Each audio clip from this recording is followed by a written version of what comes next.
Hey everybody, what's going on? Happy Tuesday.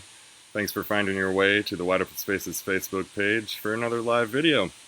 We're going to continue with our new series. Meet us out here with Wide Open Spaces, and we're talking to a pretty cool sunglasses brand today. I think you guys are going to get something out of it. Sure hope you enjoyed last week's Q&A with Randy Newberg. Man, I'm busy lining up a lot of interviews with folks. We're trying to do the best we can with what we've been given, and right now, video conference interviews seems to be it. So I'm going to go ahead and kick off our newest and latest Meet Us Out Here with Wide Open Spaces Q&A with Ombraz Sunglasses. I sure hope you guys enjoy. So today we've got a great couple of guys to meet us out here with Wide Open Spaces. They're the two co-founders and high-ranking honchos at Ombraz Sunglasses. Pretty unique brand that's making some waves in more ways than one. We wanted to welcome Jensen and Nikolai and ask a few questions about their company, their product, and kind of their vision. So gentlemen, what's up? What's up, man? Thank you for having us. How you doing?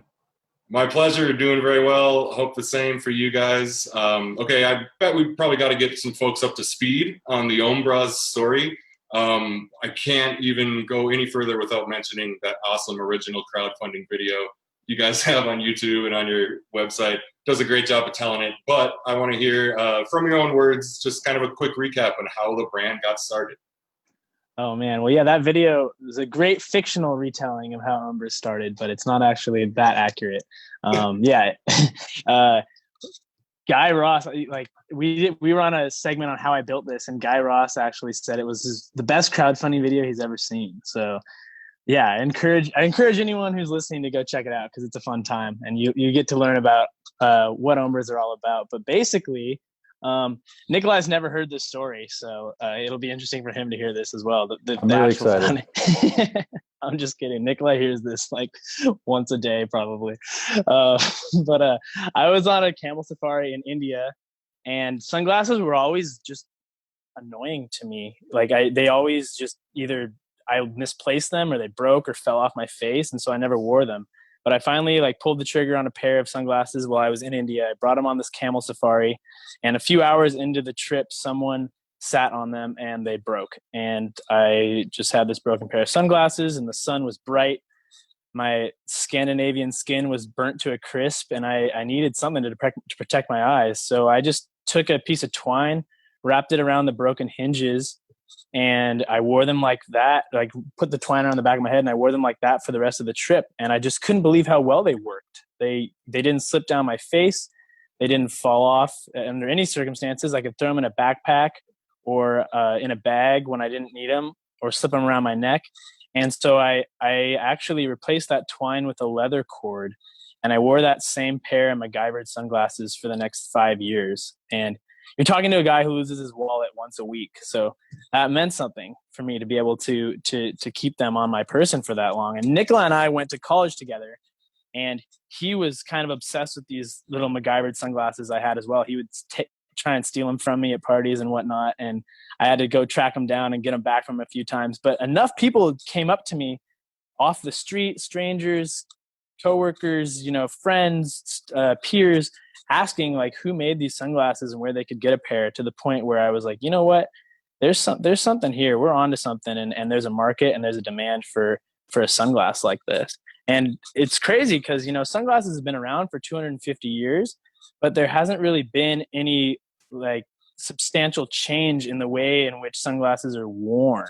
It's just kind of like a different branding play through all these different kind of sunglasses. So we are actually, a fundamental design shift in a different way that sunglasses are worn, and that's really resonated with people. Kind of even before we get into the components of these shades and what makes them so unique, I've got to at least mention that you guys seemed like you made it a priority up front to make the manufacturing process, the materials you use, all this stuff super eco-friendly, and serious conservation aspect behind all of it. Was that, from the get-go, something that you guys wanted to dedicate the brand to?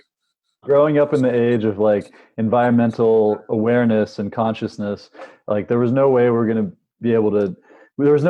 going to manufacture something in Asia and ship it halfway across the world.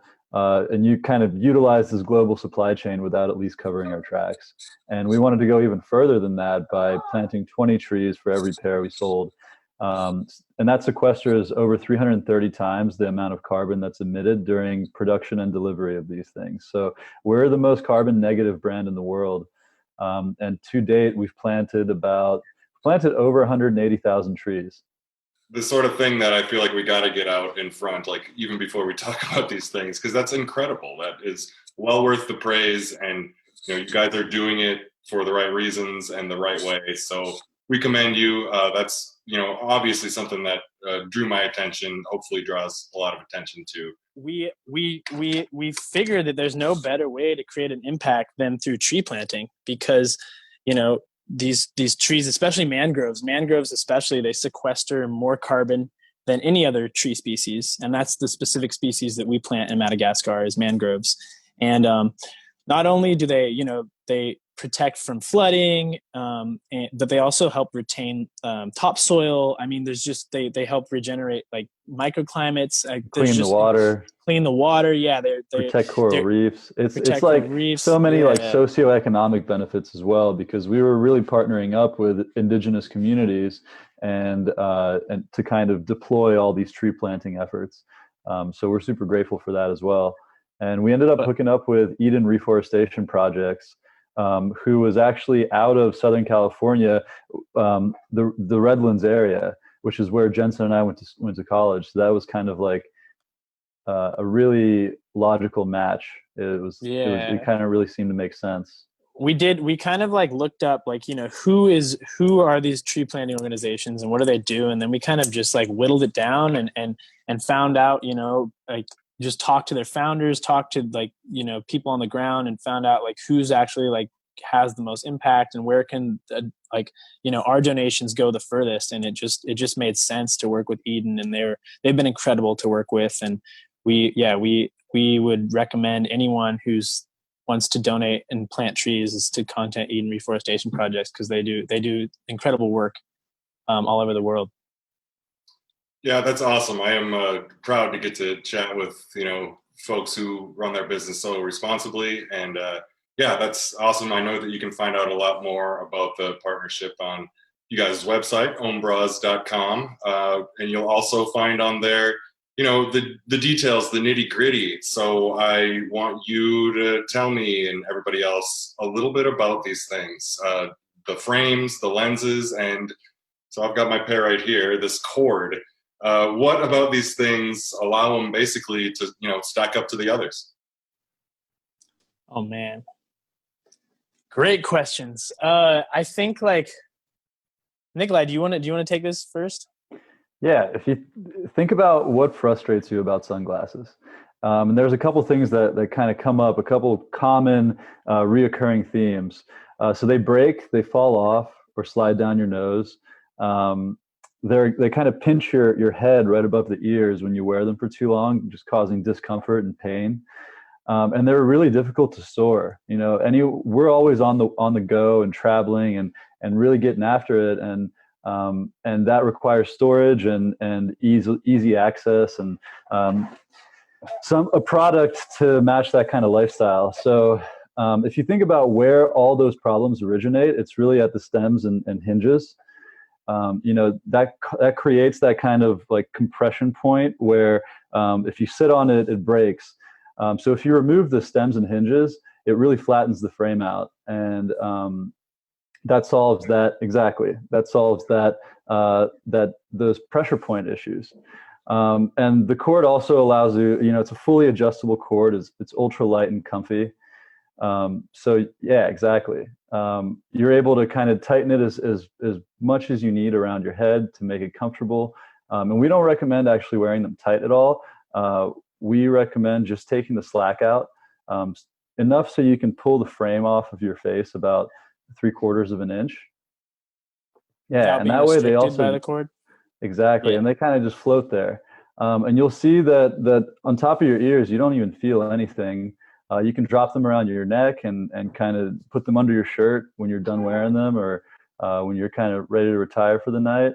I find myself sleeping in mine when I go backpacking, and you know, if we're on a road trip, I don't even take them off for like 8 to 10 days. Very cool. And like full polarized lenses, you know. Yeah, exactly. I was just Glasses. gonna get into that. Please. So yeah, we use like a hand carved acetate, which is a cellulose plant based plastic. It's actually a hand carved from a block. It's not injection molded. And then yeah, we use Zeiss polyamide lenses. So it's Carl Zeiss's most like premium synthetic lens. That's what kind of dictates that $140 price point. It's the same lenses you'd find in Maui gyms or $300 Muscat sunglasses. And yeah, it's a premium polarized lens. And the cord is actually our newest cord of V2 is a Japanese 100% recycled nylon, and it's just super buttery, super smooth. We actually prototyped with like cotton cords and stuff in the beginning, where we would take these cotton cords and actually like bake them in an oven with cedar beeswax to make them water resistant. And those just proved to not hold up as long as our new cord. So yeah, we've done a lot of trials and tribulations to kind of come to these materials. And Jensen and I have actually quality controlled and tied every single knot on every pair of Ombras that's currently out there. So there's like maybe 10,000 pairs out there. That pair that's around your neck, Eric, we tied that. One of us QC'd that, and yeah, it was deemed good to go.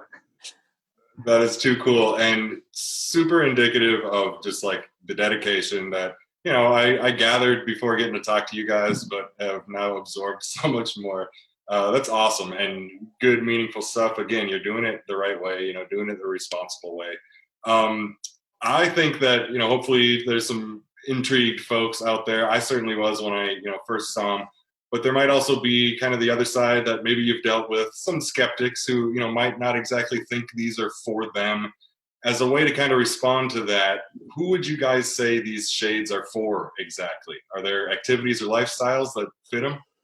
Oh man, I would like, we get that question asked a lot. And it's so hard to answer because we've had people from, you know, 16-year-old kids who, you know, mountain bike to 60-year-old golfers, 70-year-old golfers who get these in prescription.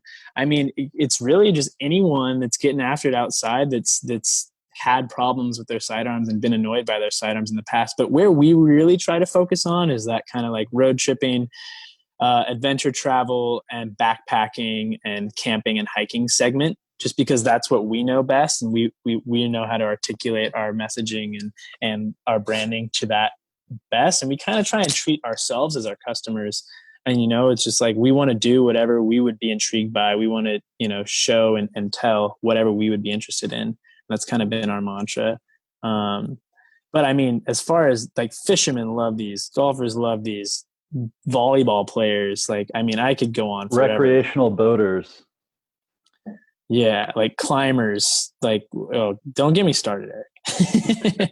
Well, that's good. And, you know, another indication that, you know, the wide community of folks that could get something out of these, you know, something I thought was pretty clear after wearing them for a while, but just on the surface, first impressions, some people, you know, like I said, might be skeptical. So. Yeah, exactly. What I think really helped quell a lot of the skepticism initially early on was 2 months after we delivered Ombras to our crowdfunded backers, we won Backpacker Magazine's Gear Editor's Choice Award, which is kind of one of the most coveted outdoor awards in the industry. And so that kind of helped validate the entire design. And after that, REI reached out to us and we started selling in REI a few months after that. So that's kind of helped, you know, people realize that these aren't just like a gimmicky product that we're trying to make a hot buck on. And this is actually like a pretty sweet deal that solves a lot of problems. Well, it sounds like you have, you know, the response and the backing to prove it. And yeah, you know, I'm sold. I think a lot of other folks will be sold too. And I'm sold on the idea that you guys have basically built a pretty great gig for yourselves. Seems like you're enjoying what you're doing. You know, could you maybe hint us a little bit more about kind of plans for moving the brand forward? I heard word that there are some new styles coming out, more availability, anything like that? Yeah, for us, like a big, we've actually run out of stock in the middle of both summers that we've been in business now. So going forward, just inventory management is going to be huge for us. Yeah, we're launching 2 new styles. We have with 2 to 3 more in the pipeline for early spring, maybe this coming winter. And really it's just scaling up and making becoming more discoverable and getting the word out about us. Cause we're still a tiny brand that not many people know about. We're also, currently developing a resource program for marginalized communities in Seattle for entrepreneurs of color to kind of open up our networks and like provide strategic mentorship and counselship to entrepreneurs of color. So that's going to be a kind of a big thing we're going to work on and flesh out in the next few months, that we're kind of taking pride in. But really just finding just never being satisfied with the materials we're using, always trying to source something that can have a better environmental impact. We're just always learning and growing and trying to kind of, just the big thing for us is just slow growth. It's not going to make any drastic changes to our mindset and our business model, because we're loving what we're doing. I love it. Well, that is so awesome. I'm super glad that we got to find out a little bit more about you guys, about the company. Is there anything that we glossed over that maybe you wanted to mention, like where folks can find out more, get a pair, follow you online, that sort of thing? We run our Instagram. We take most all the imagery for our Instagram. Nikolai, myself, and a couple of our friends who we've kind of brought on to help visualize this ship. And so follow us on Instagram for like updates and stuff like that. I hate saying that, but it's a really fun time, and we're a great little we try, that's where we do most of our sales through our social media marketing. So that's a good way to just stay in touch with what we're doing and stay up to date on what's going on. Other than that, and feel free to reach out to us on Instagram, like any questions at all. Like, you're talking to us, so like we're always going to be there. We're stoked to connect with people. We love it when people reach out. So awesome, meaningful stuff, respectable stuff. As sort of a final question, I'm trying to build a bit of a tradition around here, and I want to ask you guys one more just kind of free association question, whatever this means to you. Can you both tell me, where are your favorite wide open spaces? My mind went somewhere dirty. I mean, Washington in general, the Alpine Lakes Wilderness is pretty spectacular. That's probably mine up here in Washington, or the coast. We just did a content trip with a brand that we just collaborated with out of San Diego, and just the whole PCH, the whole highway down the coast is just so phenomenal. It's mind blowing. Yeah, I mean, it's a really tough question because there's like a gem in every single place everywhere. So the thing is, I hate to isolate it to any specific place because the world just keeps impressing me. Well, I like both those responses, the specific and the not so specific, but that's fantastic. I can't thank you guys enough for meeting us out here. Don't forget to check these guys out and what they're doing, ombraz.com, and you guys make sure you take care, all right? Hey, thank you so much for having us. We really appreciate it, Eric. Thanks, Eric. It's been a blast. Thanks. Pretty awesome, you guys. They were really fun to talk to. Of course, I'm going to be wearing them naturally. I mean, I'm outside. I need sunglasses on. You can tell I'm outside, clearly. The cicadas are probably driving you as crazy as they are me. But yeah, Ombraz Sunglasses, you guys, not many of us may have heard of the brand, but they are doing a good job and some meaningful stuff. I'm seeing that there are people commenting, asking a few questions. For example, John wanted to know how he can get a pair. So the guys told you Instagram, honestly, is one of the best places to go to follow. You're going to have clear, links to their website where you can eventually buy them, but they're well worth an Instagram follow, I would say. And Nancy McElroy, thanks for commenting, Nancy. She said that you need a female to show what they look like and not just men. Hey, understandable. We just chose a couple of pictures to throw up there to give you guys an idea. go to their website, go to Instagram. Every model of shades from Ombraz is unisex. There are some maybe that might look better on a female face than others. That's up to you to decide. So go check them out. They're well worth it. And, keep looking into companies that are doing good things, especially on the conservation side. If you're not a good steward of this land, then, it's not going to be the same. It's not going to be the way we know it right now. So there are certain things you can do, like Ombra is becoming, basically the most carbon efficient company in the world. That's pretty amazing. And we had the pleasure of talking to him. So hopefully you guys enjoyed that. You can check out their shades and continue to come back to Wide Open Spaces Facebook and check out plenty more of our Q&As. I hope the rest of you, everybody has a great rest of the week, and make sure to come back out here next week to see who we're talking to then. You guys take care.